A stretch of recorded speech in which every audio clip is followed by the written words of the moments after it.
everyone today. Robert Earl Dean, who do we have with us today? We are blessed this morning to have a gentleman who is not a stranger to the San Diego area, but we are praying that God will take his music globally. He is a worshiper, he is a preacher. More than anything, he is a child of God who supports everybody. It's very rare in this time we live in to find a person who does stuff genuinely. And this young man has done it for years. When you need somebody to depend on, this is the person that you can always depend on. Ladies and gentlemen, welcome to the Wake Up Morning Show this morning, Pastor Robert Spriggs. Good morning, good morning. Good morning. Good morning. How y'all doing? We are Well, blessed. All well, right. You got a bone to pick? no, I don't got a bone to No pick. beef? Why you gonna do that? I was just You, preparing you know, myself. I'm not gonna, I don't have no bone to pick whatsoever. All I'm gonna say is, it's good to see you, young man. How are you? I'm blessed, man. Thank you for having me, man. Well, Hey, Earl, my um, big brother. I have to say that we go a long ways back. Yes, You we know how do. they say culture got deep, deep roots, Mm. and Man, one of the things about it is that we have known each other more than 40 years.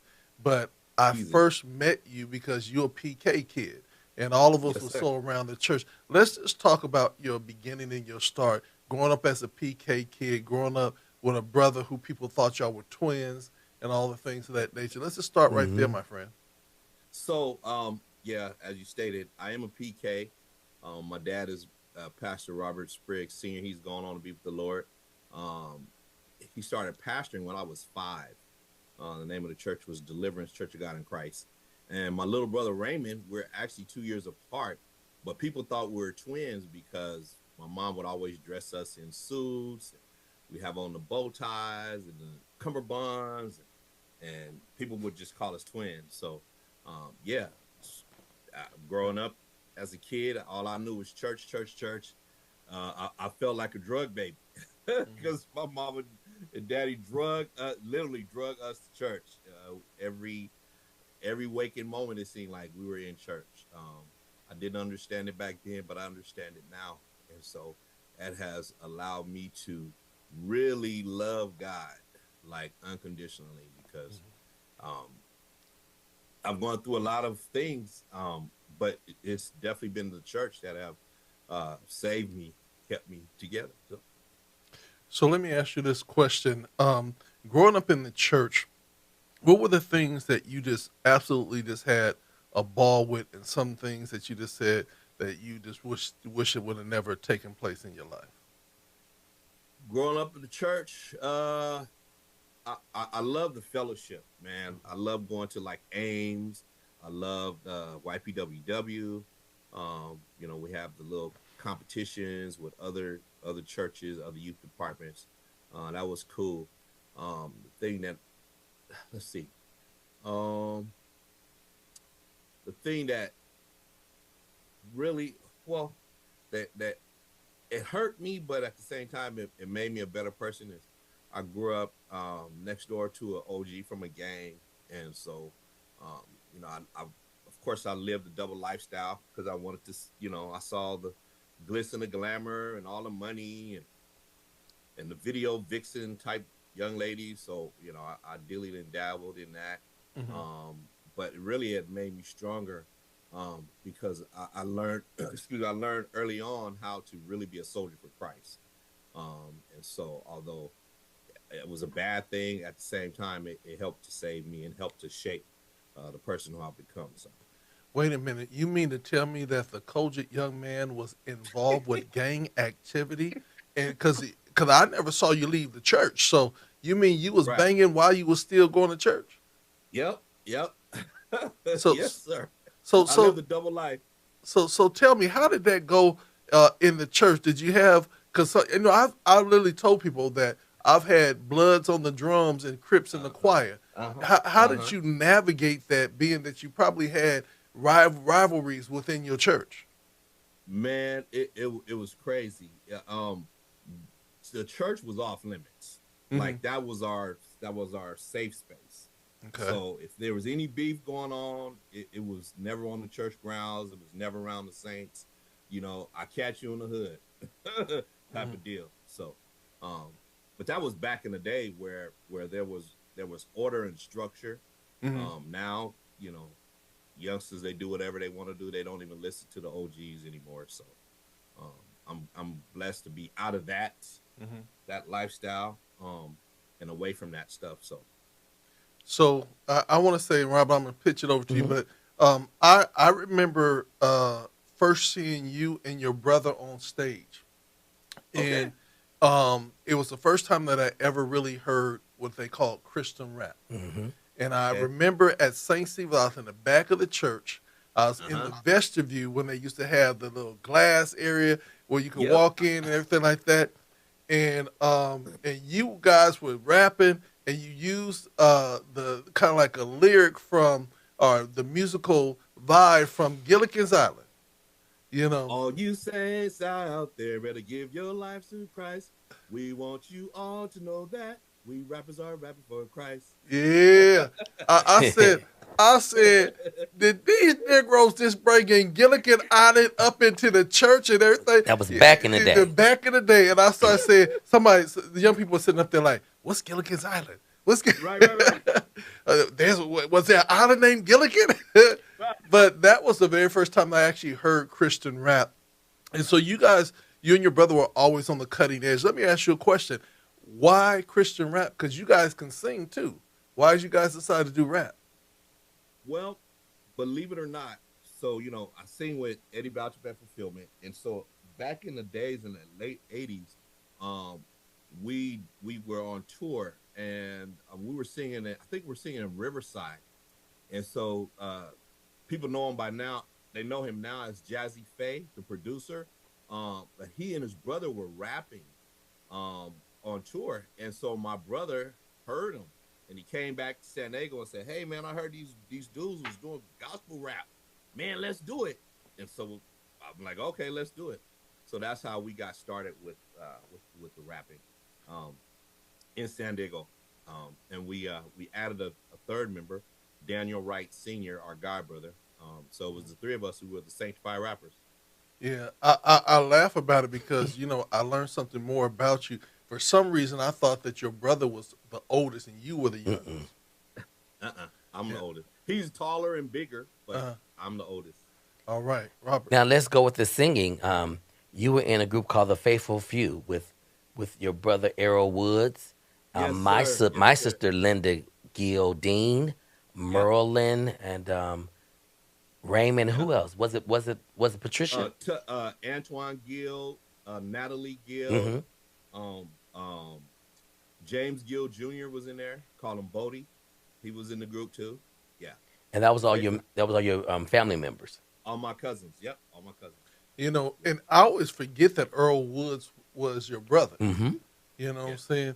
Earl was actually the first artist that was signed and worked with by our company when we originally started. Oh wow. And there, Was it called Trump Tight? yeah, when we Truck type. originally Yeah. started, and I tell you, there's still some raw footage, I believe, somewhere around in our archives here. But yeah, long history. Long history in the church, Doing especially. work in the church. Earl was an icon. Yep. Before they even said icons, him and Big Didi. Yeah. Yeah, him and Big Didi. Big Yep. Didi did a play, and he was with her. It was called I think it was called like Satan's Funeral, and Okay. and it was held at our church, and Mm. they had a coffin, Oh my. and at the end of the eulogy, they Oh opened boy. up the coffin. Nobody remember it? No. They I don't opened remember that. they opened up the coffin, and people walked around it, and as people walked around, they started laughing because when you walked around and you looked in the coffin, now this is supposed to be the devil, right? Right, right. Supposed to be devil. When you looked in the coffin, it had a mirror, Oh yes. It was you. so you was looking back at yourself. Right. Right, But right, people right. were doing that in the school district when they would talk about drugs and the effects that it made. Yeah. They would do that where they put the mirror, and it will spook you out at first because you look down there and think you're gonna see somebody and you saw yourself. Yeah, That's yeah, a very powerful thing when you think about it. Mhm. yeah. And so you come from a very creative family, a family that has always been on the cutting edge. Um, you've pastored for years, you've sung for years, you've toured for years. Why now coming back with this new cut? Well, I feel like my life is I've transitioned in so many ways. I wanted to get back to my grassroots of gospel rap. Um, and so God blessed me to hook up with Chili Baby from Gospel Gangsters. Um, he agreed to get on the song with me. We did the song. Matter of fact, we shot the video yesterday. Um, Okay. and so it just, I mean, it felt good. For years I've been talking about going back into the studio, but it was like God just aligned everything for me. And I was like, okay, God. And he made it possible. So, Who um, produced it? so produced by Shotty G. He is, he's a young man from San Diego. Hmm. Did you say My little Shotty G brother, or Shotty B? Shotty G. Okay, okay. I want to make sure. Rashad Graham. Yeah, Rashad Graham. Shotty G. Yeah. Yeah. Right. Yeah, Rashad Graham. He produced it. And so I told him, I said, man, I need a West Coast slapper. I'm from the West Coast. I want to do something that represents God, but with funk. So that's how the song came about. So you didn't work with anybody in L.A. area because you're in I that area did. now. I did. I worked with Lance Tolbert. He was the engineer. Very, very, very good brother. The Lance Tober. The Lance The Tober. Lance Tolbert. Yeah, He's the he music works. director for Yeah, he was India the director. Arie, Anita Yeah, Baker. yep, that's him. Yeah. He actually does a lot of stuff with Charlie Wilson. Yes. And so he's a very nice young man. Hmm. Connected with him, knocked it out. He called me one take Jake because I just in one take I did my verse or my verses. Um, he engineered it, and so I'm very pleased. God is good. What moment in your life um, really resonated with you and let you know that you were supposed to be doing what you're doing for Jesus? Let's see. That I'm supposed to be doing. Um, I want to say the time when um I felt like I've supported so many others. I've done a whole lot of things. Hmm. And just God just talking to me in a still small voice and allowing me to like connect with industry greats like like a Lance Tolbert. I'm just like wow, like God, what are you doing? And so it's like okay, I just got to do it. He said, write the vision, make it plain. I said, okay, God, I wrote down the vision. Now what? And so God's just allowed me to connect with the right people at the right time. I have a hot young producer named Izzy Dugo out of Pasadena. Super nice. I say he's going to be like the next Pharrell. Like this guy, I mean, he can produce, he can write, he sings. Um, so yeah, so it's just it's just God just allowing my world to like come back, right? So, what would you say to those people that say that you passed your prime and that you're in a young man's game? How do you answer that, and how do you deal with that? Answer that by uh until I've closed my eyes for the last time. Hmm. Mhm. Till I've closed my eyes for the last time. Hmm. Period. If you are if there's somebody that might be struggling, like when is my time? Hmm. And you just gotta hold on and you just gotta believe God because dreams do come true. Uh, Okay. growing up in Southeast San Diego, um, if anyone would have told me that I would be where I am today, I wouldn't have believed it. Mhm. Um, uh, my first stint with success was in the late '80s when me and my brother started rapping. Our neighbor was a casting director, and so he casted us for this. We thought it was going to be an infomercial, but what it ended up being was um, an infomercial for Above the Rim, Hmm. and Above the Rim ended up being Above the Rim Reebok, Right. and so we landed the commercial. We filmed the infomercial.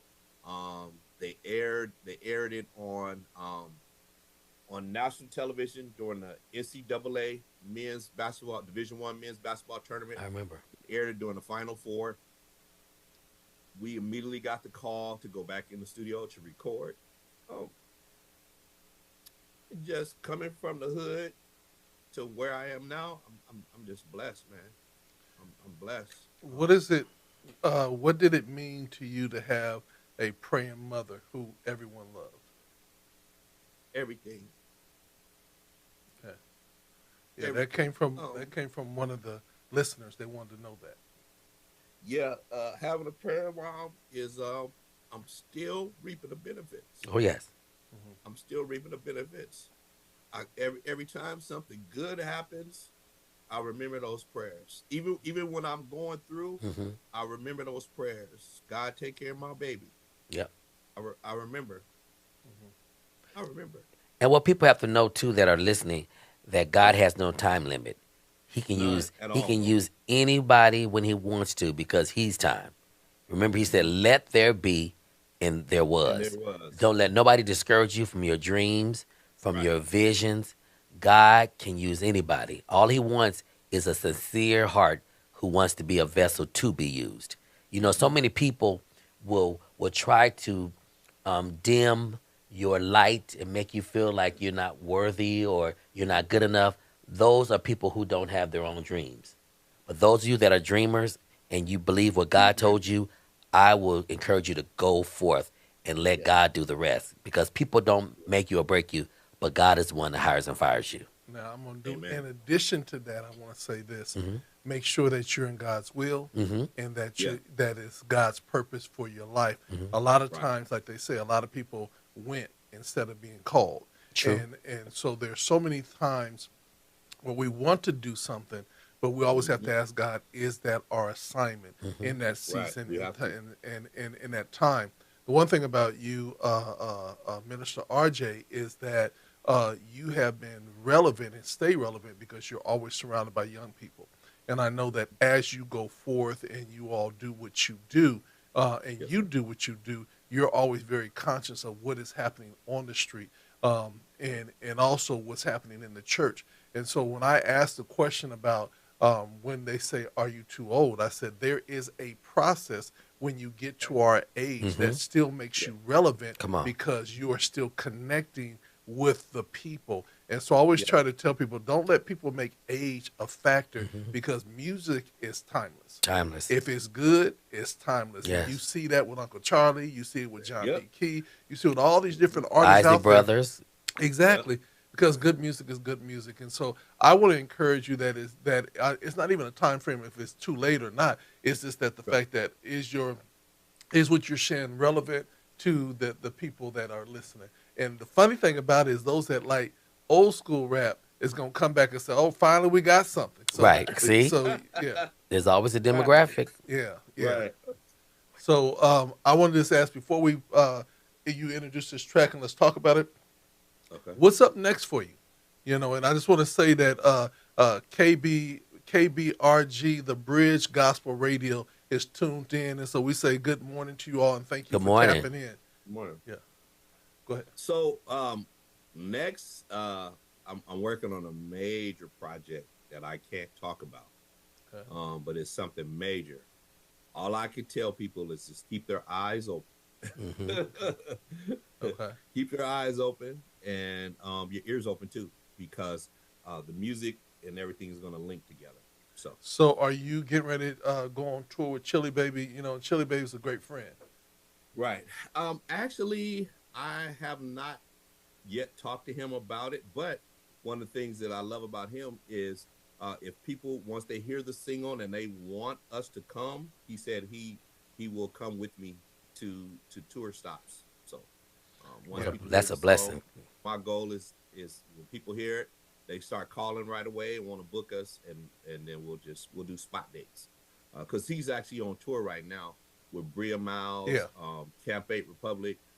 They're doing the All In Me tour, and so Yeah, yeah. man. Well, we'll get together and definitely support you. Let's talk about the new cut, and I want you to introduce it to the people. Okay. So the new cut is called "Son of a Preacher Man." I call it SOAP, SOAP, because it stands for Son of a Preacher Man. It's featuring Chili Baby from Gospel Gangsters. It's basically a story of just coming from the church and living in the streets. Both worlds colliding. Hmm. And God, if God can change me, He can change anybody. Ooh. So that's the premise of the song. That from the church to the streets, that's where you find me. So you call it soap because you cleaned up your act. That's Yes, it. want to make you clean inside. Yes, Won't he make you? clean inside. Yeah. Yes, Well, sir. this is our brother. This is our friend. This is Robert Earl Dean's cousin. Hmm. None other than Minister RJ. We know him as Robert. Robert Spriggs. Robert, what's your full government name? Let's give the whole pastor. Give the whole title. It is Robert Lee Spriggs Jr. Robert Lee. Yep, Robert Lee. You got. That was my I'm daddy's Lee name, boy. Robert Lee. Yeah, you Yeah, got I'm a Lee Robert boy. Lee. You got Robert Earl. They loved the Roberts, didn't they? Right. Yep. Yep. Yeah. Now, Does anybody call you Bobby? Okay, so I'm glad you asked that Yep. question. So people who really know me call me Bobby. Yep. Because Okay. that's my nickname.